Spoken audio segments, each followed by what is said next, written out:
Hello everyone, today I want to say a story about the girl who listened to light. The girl who listened to light.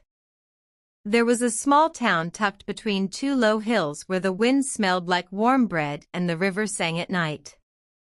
In that town lived a girl named Layla.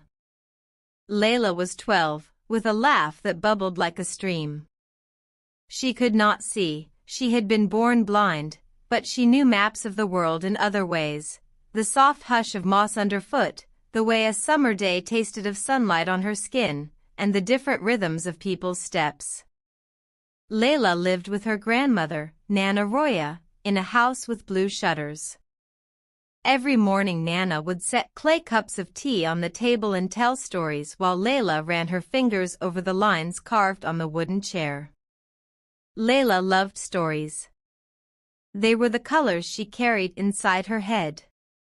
One spring, the town announced a lantern festival. Lanterns hung like low stars from every balcony, and the mayor promised music and a parade. Layla asked if she could go. Nana Roya hesitated. "You cannot see the lights, my child," she said. "It will be crowded and loud." But Layla's voice was steady. "I can't see them," she said, "but I want to hear how everyone listens to them. I want to be there." On the evening of the festival, Layla held Nana's hand tight. The town square smelled of rosewater and frying bread. People laughed and sang. Children darted between legs like bright fish. Layla closed her eyes to listen.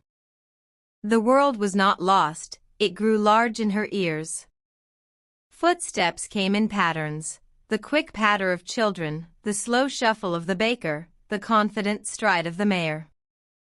Above everything, the lanterns made a gentle, paper whisper as the breeze moved through them. Near the fountain, Layla felt a change in the air, a silence that had the shape of waiting. Then the first lantern was lit. Gasps rose like a flock of birds. Though she could not see the flame, Layla felt it in the way people shifted closer, in the soft intake of breath, in the clapping that started and did not stop. The music swelled, and Layla let it carry her. As the parade wound through the square, a child cried because he had lost his ribbon. A woman squeezed Layla's hand and laughed when a boy told a joke. A man playing a small drum beat a steady pulse that Layla followed with her feet. She was not alone in the dark, she was surrounded by warmth. Then she heard something else, a tiny, difficult sound like a bird caught in a broom, someone else's fear. Layla turned her head, listening. Behind a stall, a young woman was sobbing. Her voice trailed off when she noticed the nearest people watching. Layla walked toward the sound, guided by the tremble in the air. The woman's name was Sarah. She had moved to the town only a week before and had lost the map to her small shop. Without it, she could not find the street where she lived. Tears in the crowd made her voice thin. "I can't find my way home," she said. "I don't know how to get back." Layla thought of how she found her world, by touch, by sound, by asking questions. "Tell me about the street," she said. Sarah described the bakery with the bell, the lamp post that leaned, the old tree with the knot like a sleeping face. Layla listened, closing her eyes. She pictured the town in the weave of other people's voices. Then she asked, "Which way from the fountain?" Sarah spoke and Layla counted the number of markets, the distance in rhythms of steps, the small things that made a path. Layla took Sarah's hand. Slowly, with the help of a few kind neighbors who made a gap in the crowd, they moved through the square. Layla guided not by sight but by memory of sound. The clink of plates from the food stall, the louder cheer near the stage, the muffled bass from the drum. Each sound was a signpost. On the way, Layla and Sarah talked. Sarah said she had been afraid of starting alone in a new town. Layla said she had been afraid sometimes too, of being left out, of being a shadow in places made for sight. But the parade taught them both something, that being afraid did not mean you could not find friends. They crossed a narrow lane and a street dog barked, sharp and cheerful. Layla smiled. She could feel the lantern music again, softer now, like a lullaby. At Sarah's little wooden door, the young woman laughed through her tears. "I would have been stuck all night," she said.